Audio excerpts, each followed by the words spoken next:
Welcome to the Pretty Powerful Podcast, where powerful women are interviewed every week to share real inspiring stories and incredible insight to help women or anyone break the barriers, be a part of innovation, shatter the glass ceiling, and dominate to the top of their sport, industry, or life's mission.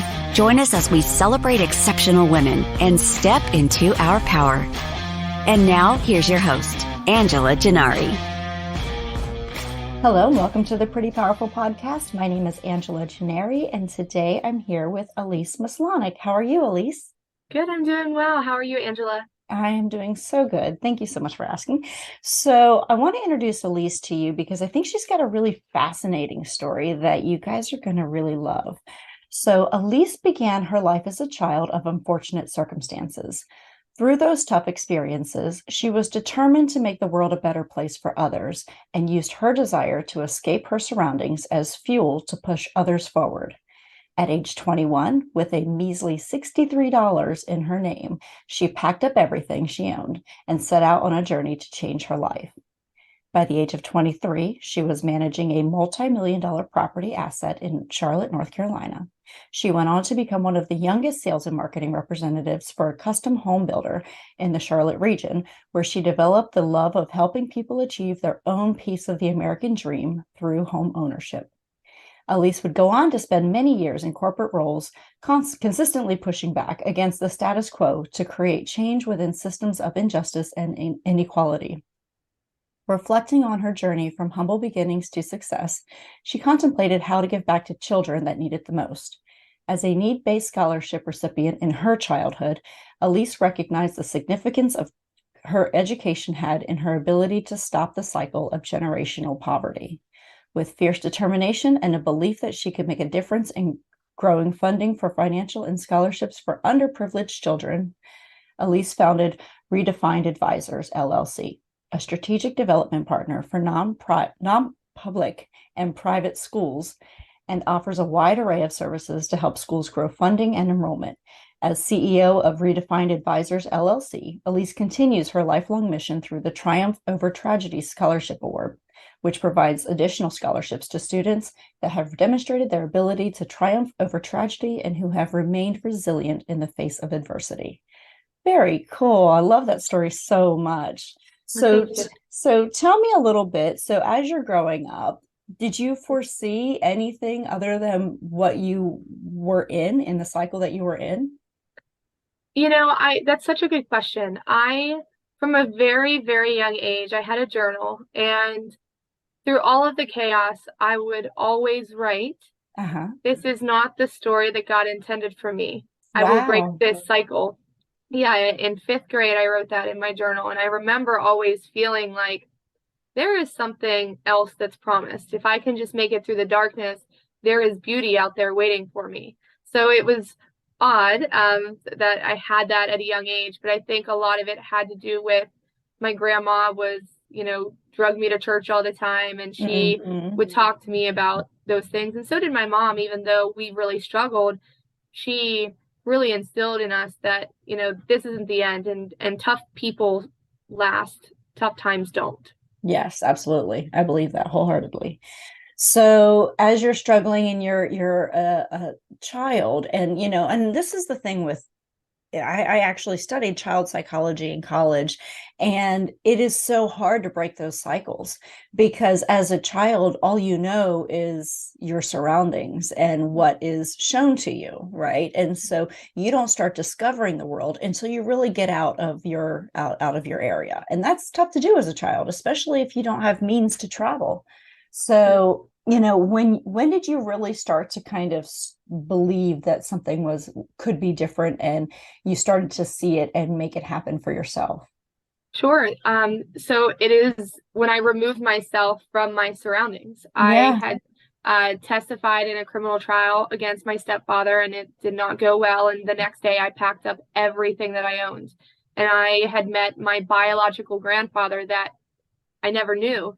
Wow. And turns out he was a real estate guy down in Charlotte, North Carolina. And he had said to me, I see your story and I see that you're struggling. And every time you take a step forward, you get knocked back, 3 or 4. So he said, I won't give you a dime, but I will teach you what I know. So you can have a room to stay, but, and he's like, I know that's weird, but if you're willing, I'm willing. So after that, I packed up everything I owned. I only had $63 to my name, and I drove down to North Carolina, and very quickly, I, enrolled in real estate school. I had actually transferred my waitressing job from Pennsylvania to Charlotte, North Carolina. So I started work the next day. Wow. And as soon as I got into the real estate classes, I was only 2 of 21 that passed the course. And I realized, there are people in here that are much more accomplished than me and how I ever thought about myself. And here I was 1 of 2 that passed. So that's very quickly when I got some confidence of, maybe I can do it. And then I got a job, and then I got promoted. And the more that I kept going and these hurdles that I kept going over, my confidence just kept building. And I realized there's space for me in this world. Yeah, absolutely. Well, and I grew up in Pennsylvania as well. And one of the things that I had said to myself is, if I'm ever going to do anything with my life, I've got to leave this town. And, there are many people that I went to school with who have done just fine, but I knew I would never thrive there.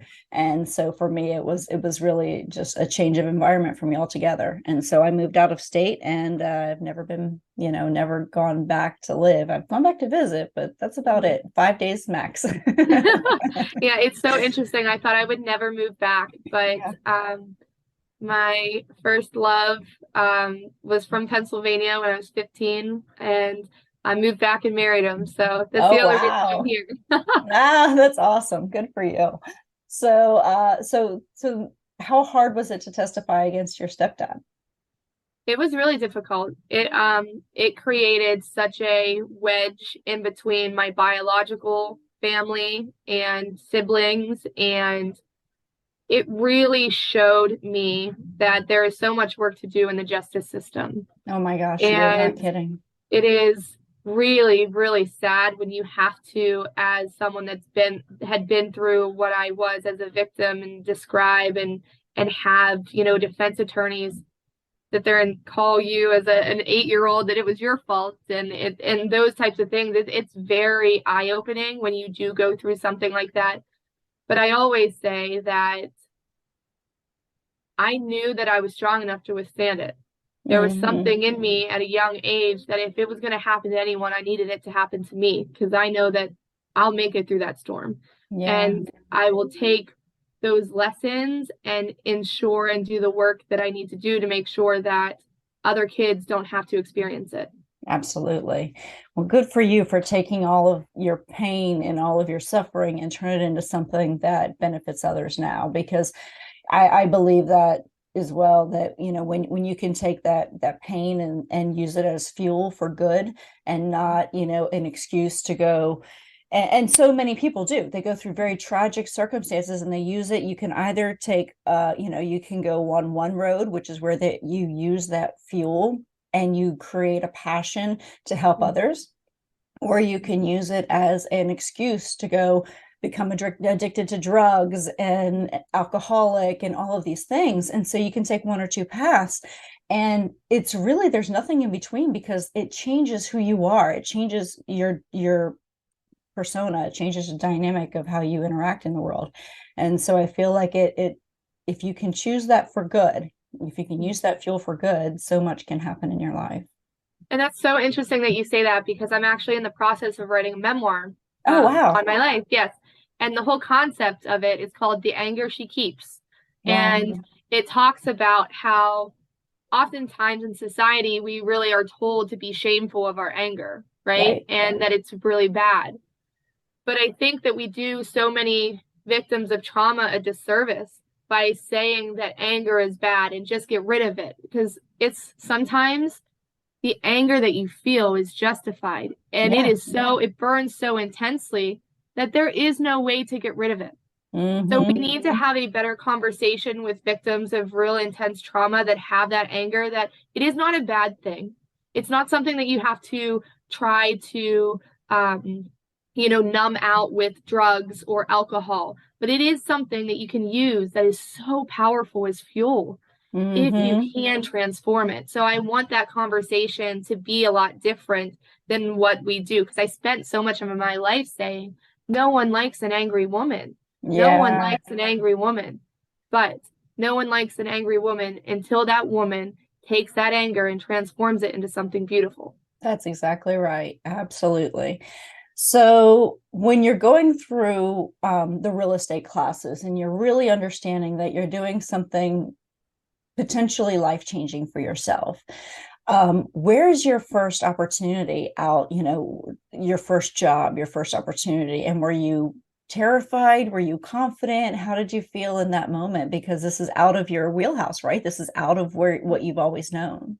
Yes. So that's such a good question too, because I was absolutely terrified. Yeah. I actually landed my first job as a leasing consultant for a property management company. The title sounds really great, but the pay wasn't.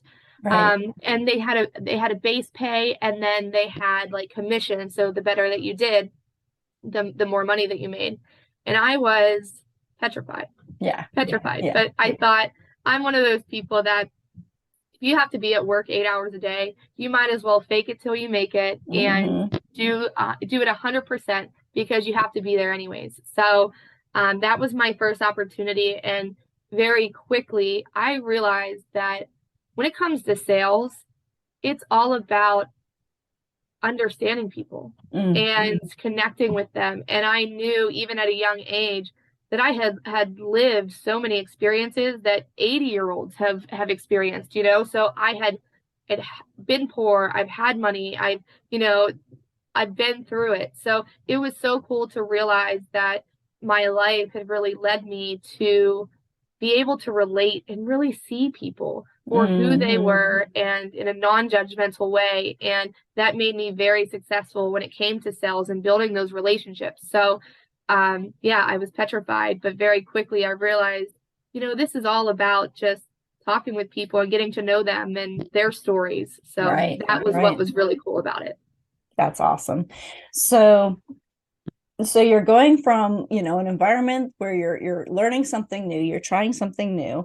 And at what point do you start thinking, how do I start giving back?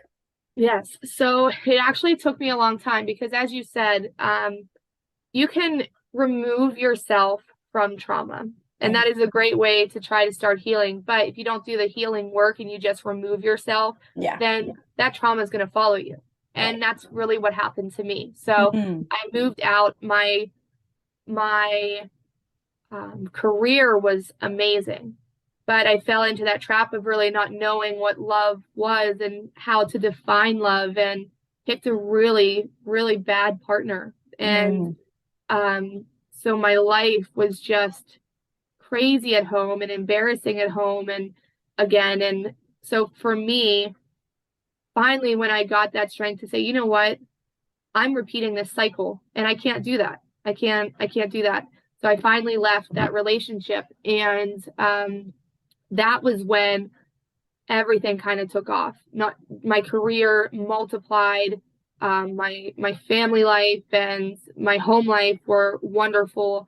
And that's whenever I started building the finances to even start thinking about other people. And when I moved to Pennsylvania, I worked with a development company on scholarships, in the same scholarships that I received as a child. And I thought, wow, this is really cool. And that is when I realized I need to do this on my own, because no one knew. There was no other business out there that was really being run by someone that experienced those scholarships. And how powerful could you be if you were the one navigating and steering the ship, because you knew how they affected you. So that is what made me really take that leap of faith and start giving back through this company. And it's been such a wonderful experience, and what we've been able to accomplish. And it really shows that those people that have been affected and have lived those experiences are the ones that should be involved in the decision making to change things. because they know what matters. Right. So tell me about what the scholarship did for you.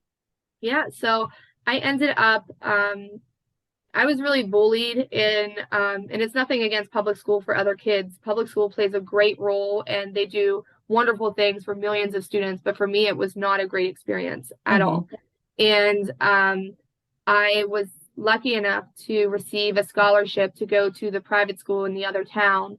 And whenever I did that, we're pretty poor at that time. And so I didn't like hang out with kids that had, parents as doctors or that had a mom and dad that were together forever, or had that stable kind of life. And so for me, that scholarship, number one, it was a religious school. So I learned about God and higher power and really connected in that way of something that I've always felt at a young age. So that was really helpful to me.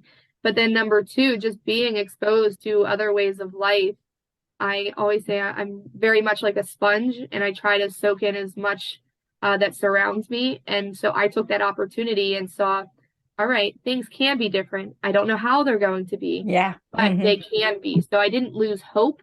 And oftentimes I think that is one of the hardest reasons to break the cycle, because if you do not have hope and have that, see a way to that opportunity or know that it is possible, then it is that mindset of like, there's no use in striving because I'm stuck. Yeah. That resonates so much with me because I grew up in the inner city of York, Pennsylvania. And, nothing against York, but it wasn't the best environment. It wasn't the best environment, especially downtown. So I lived 2 blocks off of the square and we raised by a single mom, and most of the people that I knew only had one parent. So that was normal. Most of the people that I knew had, it was a pretty poor area. But my mom would drive me out to the suburbs to do cheerleading. So we had cheerleading in downtown New York, of course, but she would drive me out to the suburbs to do cheerleading out there. And then she would send me away to summer camp in the woods, way far away, a couple hours from home. And so those experiences are what really opened my eyes to what else is out there. And so I really think it's exposure. It's all about exposure. I love that some of the schools now are doing trips to colleges in like middle school because they want them to see this is what the possibility is. Like there are options outside of your 6-block radius of your house. And so I think that exposure is so powerful and profound for a young person. So I can totally relate to that. Yeah. And I think oftentimes, I say this so much about trauma. When that is your cycle and you have navigated it and you've grown up in it, when things aren't chaotic, it can be very uncomfortable and fill you with fear of like, wait, I don't know how to handle when life is like this. I don't know. And it makes people uncomfortable. And so much so that when they escape, right, they are like, they retreat back to where they're from and into that cycle because they don't know how to deal with it. And that was very much who I was. It took me like 26 years to actually realize like, oh my goodness, I've been getting these opportunities to get out. And then I need the chaos because that's what I've known. And I needed to stop all of that. Yeah. Well, and then that applies to so many things. That applies to people in relationships who are in, who grew up with an abusive household and then they go into abusive marriages. And because that's the cycle that they know it's painful, they know it's awful, but that's what's comfortable to them. That is their comfort zone. And they feel like that's what love is, right? So that is what they attribute to love. Like, well, if I grew up with my mom and my dad, they're still together after 50 years, even though he beat her every single day. That's love. And same thing with jail. And I feel like that's why people can commit crimes over and over and over is they get out of jail, they go back to the environment they were in before jail, they have no additional skills, they have no additional way to make life for themselves. And then there are many times where when people are in jail for a long time, they become acclimated to that environment, and they'll recommit a crime to go back to jail because that is comfort to them. That's what they know. It's 3 meals a day, it's a bed, it's predictable. And so even though it's chaos and it's a bad environment, that's what people will retreat to, just innately, it's sad. It's hard to break cycles. Absolutely. And I think for me, I lived so much of that where it was like, my family life was abusive. And so then I started a relationship that was abusive, and then I couldn't leave because that's what I know. And this is love. And it was so confusing. But the moment that I realized, because I have a defiant streak in me, the moment that I realized that I was allowing myself to become a statistic is the moment that I was like, I drew the line. But it was such a realization, and it was a police officer. Wow, really? Yeah, I had this very bad situation that happened with my ex-husband. They had to come, and he pulled me aside and he handed me his card, and he said, "Sweetheart, I've been on many calls like this, and they don't end the way you think they're going to end. You need to go." And I did. I went to my sister's house, and thankfully, am not part of that. And I should have known that. That's the wild thing is it's almost like I needed to hear it from him in such a stern way. And he said it in a way that I shouldn't be embarrassed, but I was in danger. And I should have known that based on my life previously and watching my mom go through it. But it wasn't clicking. I just kept saying that, well, this is love. This is love. And it wasn't, So I needed that outside person. So for our company, one of the biggest things that I want to bring into our mission and who we are as a company is to be that outside person. Yeah. Because sometimes that's what it takes, is an outside voice to show you that it's possible and that's what you can do. And it's okay to do it. Yeah, that one outside person can make all the difference, right? And it doesn't matter if it's a police officer, like in your case. In my case, it was a guidance counselor in high school. In high school, I was always a good student. I wanted to do well, but my mom worked all the time. I mean, she was a single mom. She was waitressing. She was working in a factory. So, I mean, she was always it was paycheck to paycheck. And so I didn't really have a lot of adult influence in my life. And so he would take me aside and say, "Hey, there's this, business camp that a college is running over the summer. I'm going to sign you up for it. There's this mediation training, and I think you'd be good at that." And so he kept pulling me out of the environment I was in and showing me these opportunities. But it took him for me to say, wow, somebody sees potential in me, and I never saw it in myself, right? And it's that one person who takes you aside can make all the difference. In one sentence, it can change your life. Yeah. And then you look back, and it's so interesting because when you're living it, sometimes you can't convince yourself that it is what it is, right? But then when you leave and you realize normal life, I look back and I think that is so scary that I allowed that and that I couldn't see or remove myself. And it is mind-blowing whenever you are fully escaped from it and you look back and realize how bad it is. Because if someone was telling me that I was abused at that time, I would be like, "No, I'm not." He just gets upset, right? Then once you've healed and go through therapy and all that stuff, you look at it and it's wild how your perspective and where you're standing, your vantage point can make you realize so much about the reality of the situations that you've been in. Because you normalize it, right? Because that becomes your new normal. It happened to me. I was in an abusive marriage. My second marriage was very abusive. So it didn't start out like that. It never does, right? It never does. And so everybody's like, I'm so shocked, because I've always been a very strong woman. I've always been very outspoken. And so for somebody to come in and be abusive to me, you would think it would be a dogfight, right? But it happens slowly and it's very manipulative. And so, but I remember I had begged him to go to counseling multiple times, and he would always go, and he would always go 3 or 4 times. And then at the end, it would always, whenever the conversation turned to him, right? So it was the first couple sessions, my mom did this, my dad did this, my ex-wife did this, it's everybody else's fault. And then the moment the counselor would turn it on to him, he would quit. There was an excuse of why he had to quit. Yeah. And so I said, let's try couples counseling. Let's try couples counseling and we'll go together.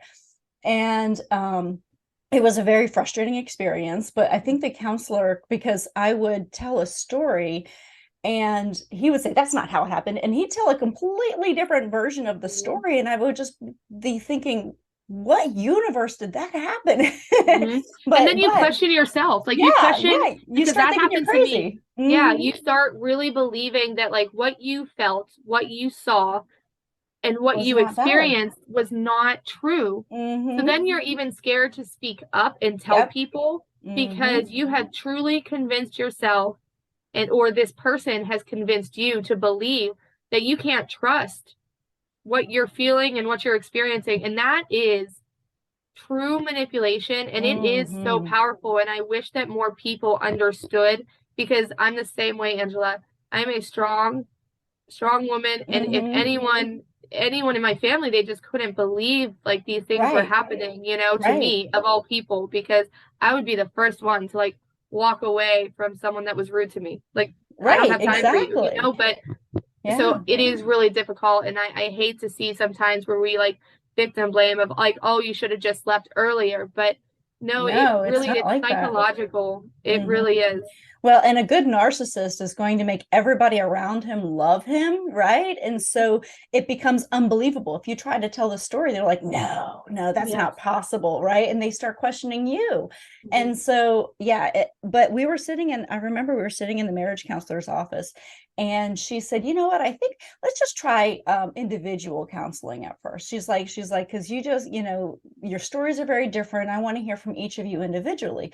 And she sat with me. I remember the first time I went in there and I met with her individually. She said, Angela, she's like, I'm going to tell you two things. And she said, number one, do you see how when you're describing a story, it sounds normal to you if you're telling somebody else what's going on and they're sitting there with a shocked look on their face? And I'm like, yeah.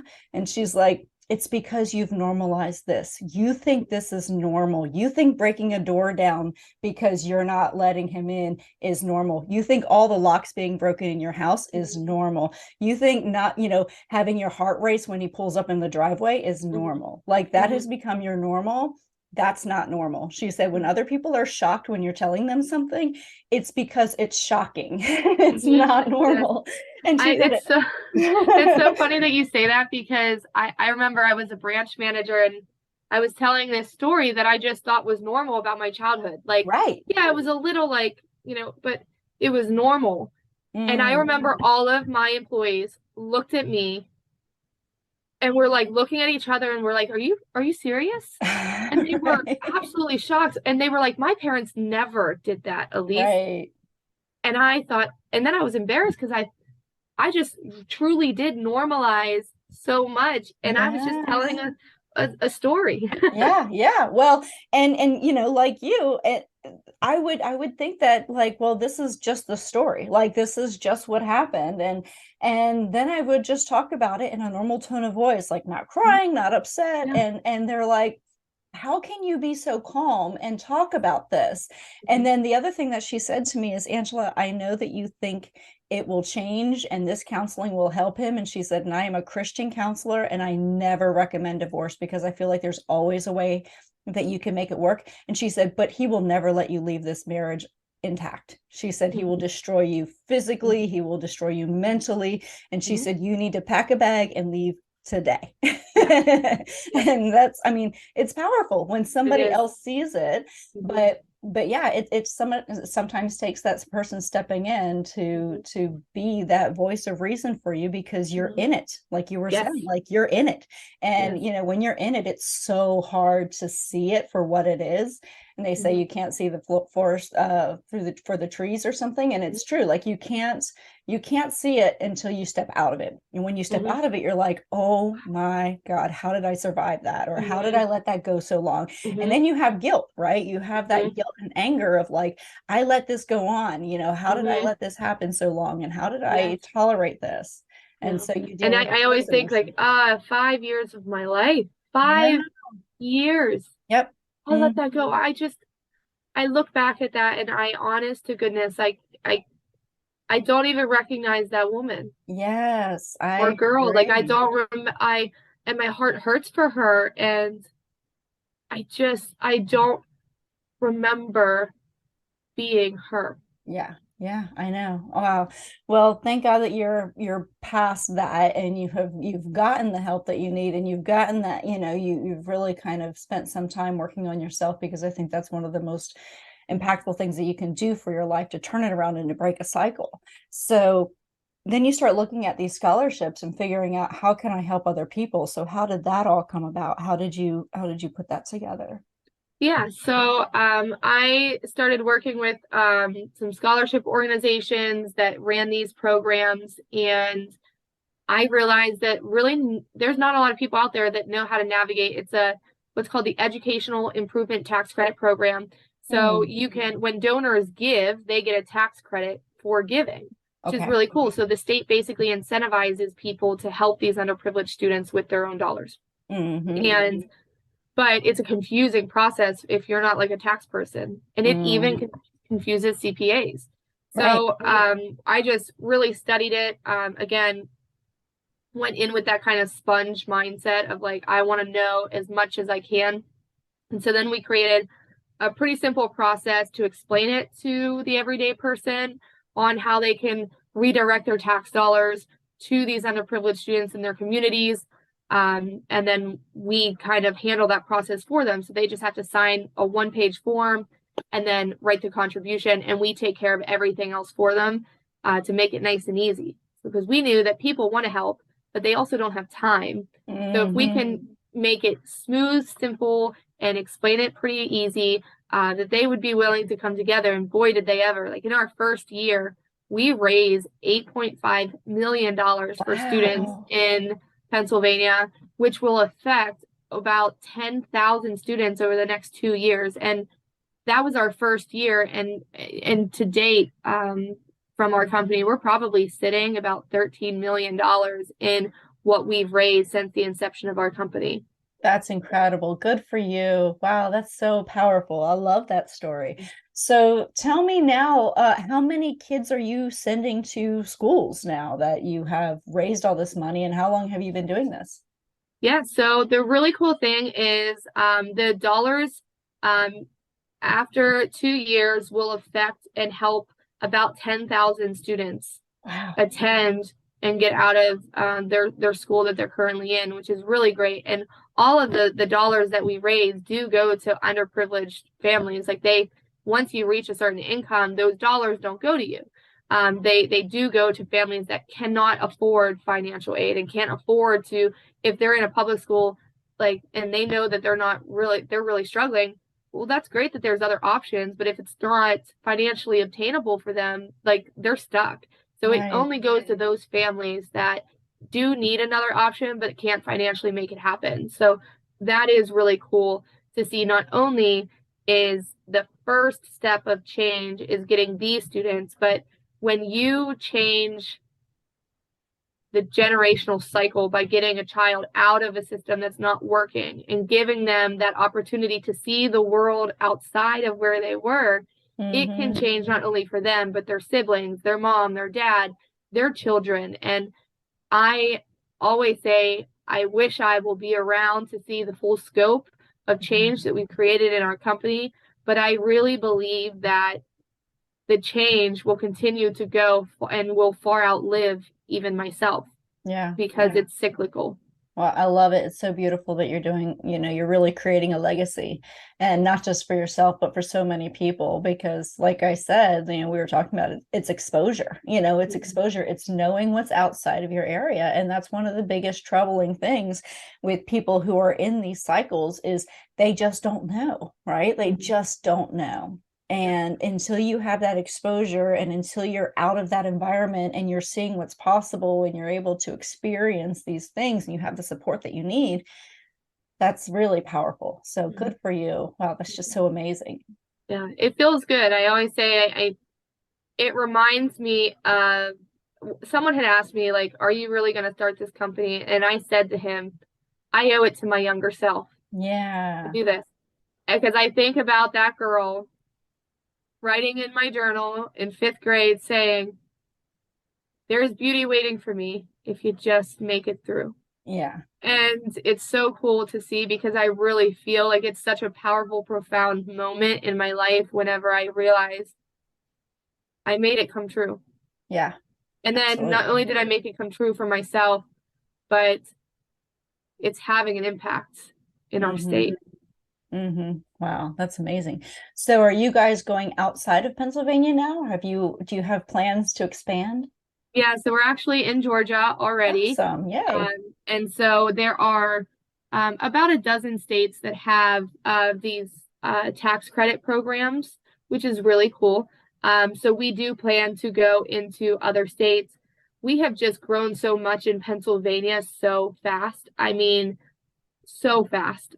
I couldn't have ever imagined. I knew we would be successful because I didn't give myself an option to fail, but I never imagined in my wildest dreams that we would grow as quickly as we have in this state. So we just don't want to outgrow our pace and fail.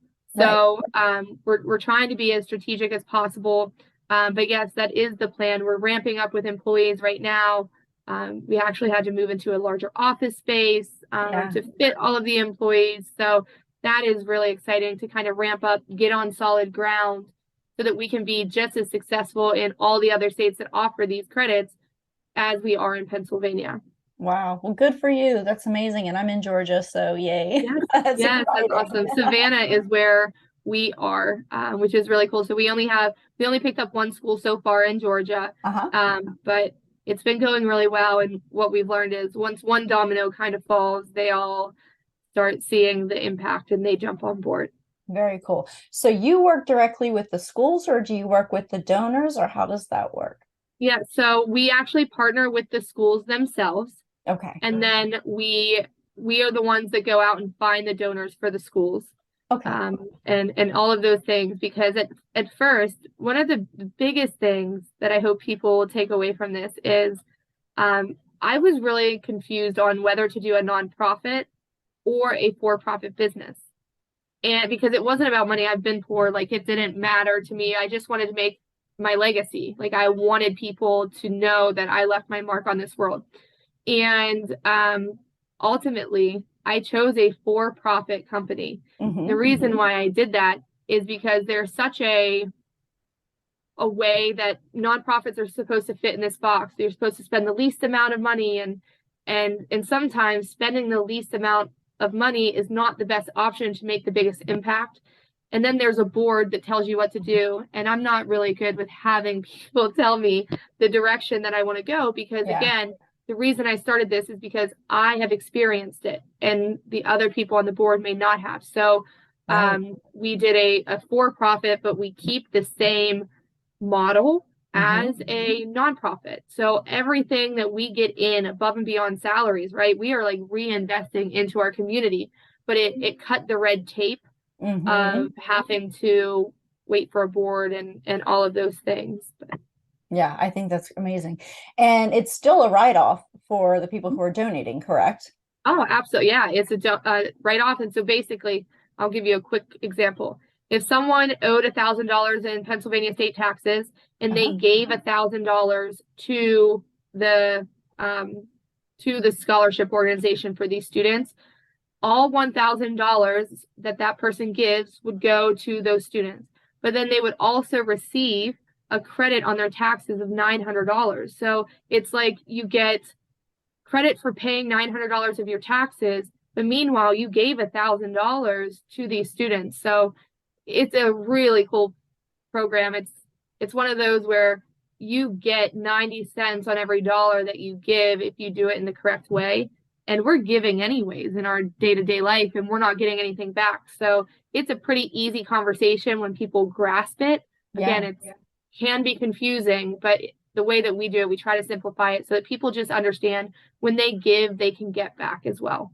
Wow, that's powerful. And I definitely want to talk to you because we pay a lot of taxes and I'm always looking for charities. And one of the challenges I had this year is I wanted to donate to a charity that would help children and a charity that would help veterans.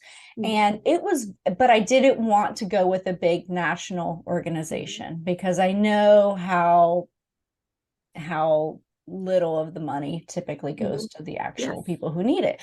I wanted a smaller organization that I could donate to, but they're so hard to find They because, are. like they're underrepresented and they're not putting the money into the marketing that these big national organizations are doing. And then they become really, really, really difficult to find. Yes. And then they're not staffed well. So you're trying to get in touch with people and it takes them a week or two to respond. And, so I think what you're doing is so incredible. And, reaching out to corporations would be amazing, because if you're reaching out to corporations and like I'm paying, if I have to pay $12,000 to the state of Georgia, I would love to be able to just shoot that over to you and say, here, do something with this that's powerful and meaningful, versus me just handing it over. Not that I don't want to pay taxes. I don't want to tell people I don't want to pay taxes, but I would love to see it directly impact my community as well. 100%. And the really cool thing, and the way that the state of Pennsylvania is set up, is even if every single person in our community participated, right,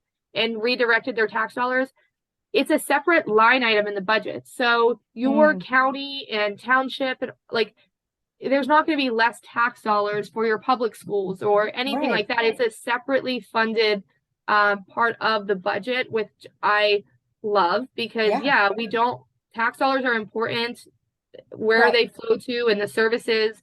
So we always try to make sure people understand that, because the last thing we want to do is handicap a public school, because they play such a big role in our communities. But we also have to understand the reality that public school doesn't fit every single child. Right. Of course. Yeah, I think tailoring that, and allow people to put the money where they feel it's going to make the most impact. And whether that's, I know I went to a public school and my son goes to public school, but I know there's a vast difference in the public school I went to and the one that he is going to. Absolutely. Absolutely. I always say it's like one of those situations where I am I had a wonderful teacher. Her name was Mrs. Spees when I went to public school. Yeah. And that woman is a godsend. And she just, I always say, I don't know if you've ever seen the movie Freedom Writers, but that is her as an English teacher. She's just amazing.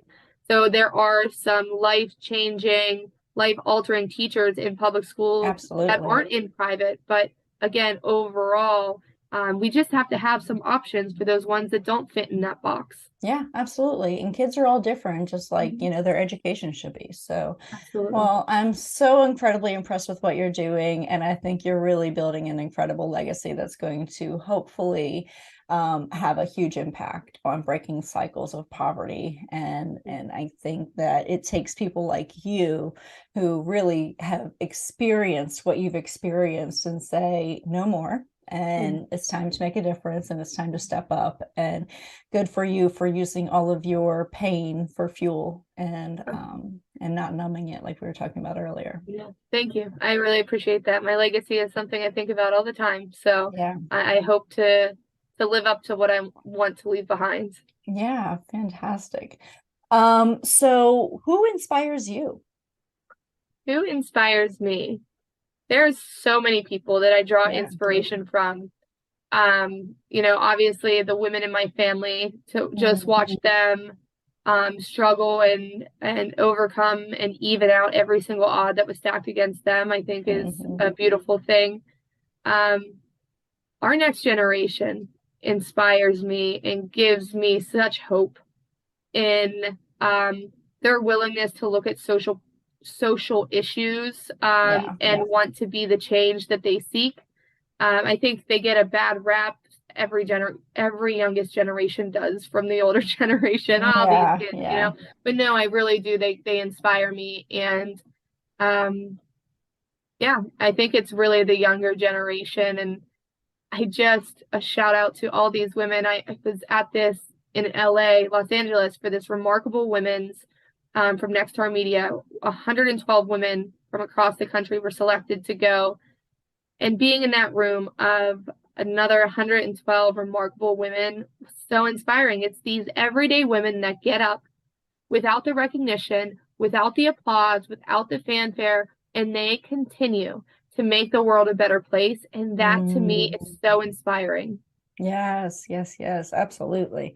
I agree. And since I've started this podcast, I've met so many inspiring women, and I am just in awe of what they are accomplishing every single day. And with odds stacked against us, we still push through. So there's, was it hell hath no fury as a woman scorned? Like, don't piss me off, because Yes. I will change the world. Yes, that's so true. That's my motto. I always say I had an old boss right before I started my job, my company, that upset me because he treated me like I couldn't do it. And that was the worst decision. Yeah. Oh, because it just fuels me to prove it wrong and to make it happen. Wow, that's amazing. So that kind of leads me into a question. So as women, we give our power away all the time, and that looks different for everybody. So can you tell me about a time that you've given your power away, and then another time where you've stepped into your power and owned it? Yeah, going through, I don't speak about this often, but obviously I was married before in that really bad relationship, and I had a child with him, and he's my buddy Connor. But when I left, I decided to be nice, and genuinely, he struggled with drugs, this guy, and I had a really good job, so I said, I won't divorce you so that you can keep the health insurance. Do you know what I mean? If you ever want to go, my insurance covered rehabilitation 100%, no cost. So I didn't ever want him to be without that option. So I gave up that power of just walking away and like stopping and moving on. And it turned out through the court system that was a really bad idea. Really bad idea, because then as I went on to live my life, and I was still technically married, even though I was genuinely doing it out of like good intentions, it was a bad thing to do. Don't ever do that. Just get divorced. Really? Just sign the papers. Yes. Do not leave the door open. Don't let it appear that you've left the door open if you truly are done, even if it's to the benefit of your child's father. So that is one, and it made custody and everything else very bad. Really? Very, very, very bad. Very bad.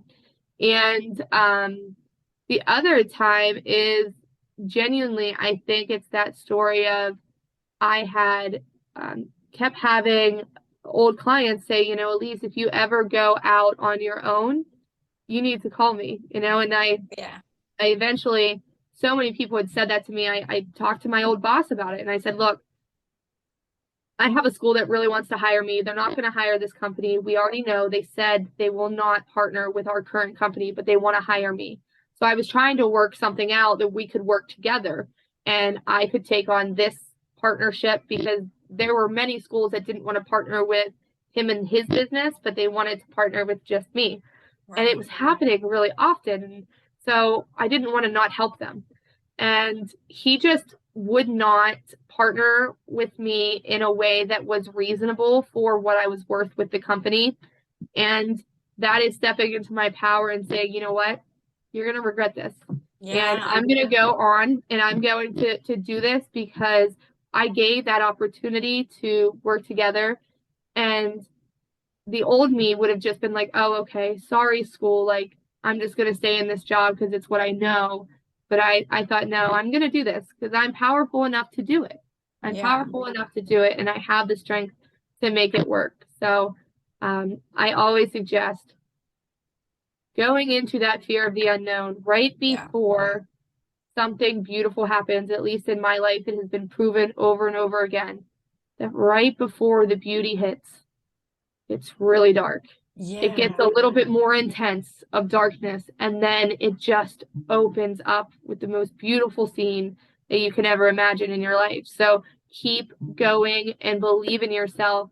And everyone doubts themselves, right? Everyone has those doubts, but don't let it deter you and let that fear pull you back into a situation that you're comfortable in just to be comfortable. Yeah, I agree. Wow, that's awesome. Great advice. I love that you stepped into your power when you knew you believed in yourself. right? And that to me is one of the biggest ways we can step into our power. And when you gave your power away to your ex-husband, that's such something that as women we do all the time. We think about the bigger picture, right? Like we are not selfish, and so we typically will think bigger picture, like this is my son's father, this is for the greater good, I'm going to sacrifice my ability to move on because this is what's best for the environment.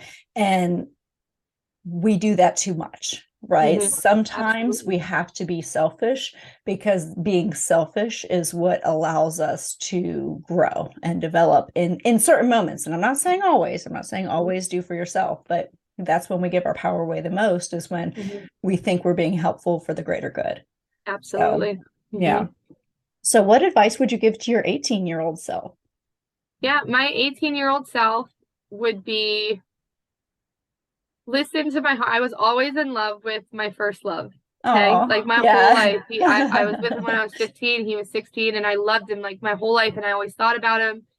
And I just felt like, gosh, we were meant to get back together at some point in life. But then I was like, I don't want to bug him or ask him and take that rejection. So I'm just going to try to move on. And so the one thing I would say is, just because someone is your first love doesn't mean that you need to go out and like experience life, and you have to listen to society, and you should date other people just before you get married. Like I wish that, number one, because gosh, we missed a lot of time together.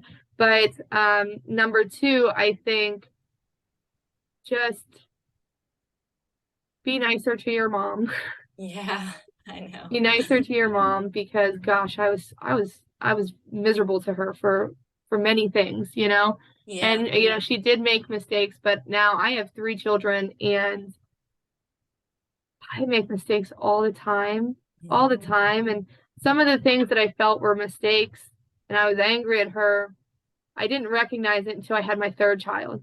That it is easy to like feel overwhelmed, right? Like, so I had my first, and I was like, wow, how could my mom act the way that she did? I don't feel this, And then my second, I was still like, everyone always said, when you have a child, your relationship with your mom will get better. And I was so upset because the first child, I didn't feel that. The second child, I didn't feel that. But that third,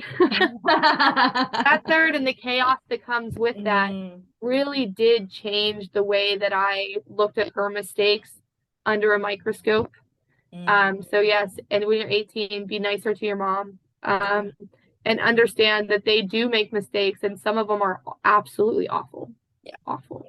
Right. But they didn't do it to hurt you. It's because they've been through their own cyclical trauma, and they may or may not have healed, and they were probably just doing the best that they could to just survive, Mm-hmm. Absolutely. Yeah, it's so hard, because we look back and we want to be so judgmental. We want to think, I didn't do it that way, so why did she, or why did they, but it's really hard. And I learned at much too late in life to meet people where they are. Meet people where they are. Not everybody's in the same place as you, and we've got to give them grace. So yes, great. Absolutely. So I really enjoyed this conversation. This has been super fun. I'm so proud of you. I'm so proud of what you're doing. I have one last question for you. What do you wish more people knew? I wish more people knew that the thread that connects all of us is just the desire to be seen and understood. And I think that I wish more people took the time to really understand why someone acts the way that they do. And if you're with someone that's, you're driving down the road and someone is just like beeping their horn and like flipping out, right?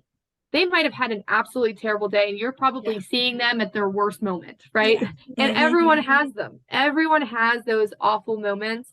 So to your point, grace. Grace. I think just in this world today, everything seems so angry, and like, especially politics and all, like, it's just like, everyone, we are all humans. Yeah. And we all have feelings, and we all do want the best right? For ourselves and our families, let's go back to the thread that connects us.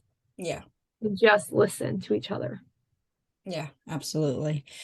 Well, thank you so much, Alyse. You have been amazing, and I've really, really enjoyed our conversation. You've given some really profound advice, and I think what you're doing to build a legacy and to break generational poverty is amazing. So good for you. Keep doing what you're doing. How can people find you online? Yeah, so redefiningeducation.org is our website. Okay. So that gives you more information about our company as a whole. And if you have a student that really needs a hand up, that could use those financial tools, there is, you can actually apply for our Triumph Over Tragedy scholarship right there on the website. And then I use LinkedIn. That is like the one social media that I really, really utilize. So it is, Alyse Maslonik in Redefine. So yeah, that LinkedIn is, I would love to connect with everyone and keep you posted on when my memoir is complete, because that's been such a moving, wonderful, crazy experience to do it. But I'm excited for when that comes out. Yeah, I bet it's healing as well. Yes. So, well, thank you so much, Alyse Maslonik, for everything that you're doing and RedefinED and the Triumph Over Tragedy scholarship. I think you guys are just doing amazing things. So thank you so much for your time today, and I wish you incredible success in all that you do. Thank you. All right, everybody. We'll see you next time. Thank you for joining us for another episode of the Pretty Powerful Podcast. And you can always check us out on prettypowerfulpodcast.com. Thanks so much. Thank you for joining our guests on the Pretty Powerful Podcast. And we hope you've gained new insight and learned from exceptional women. Remember to subscribe or check out this and all episodes on prettypowerfulpodcast.com. Visit us next time. And until then, step into your own power.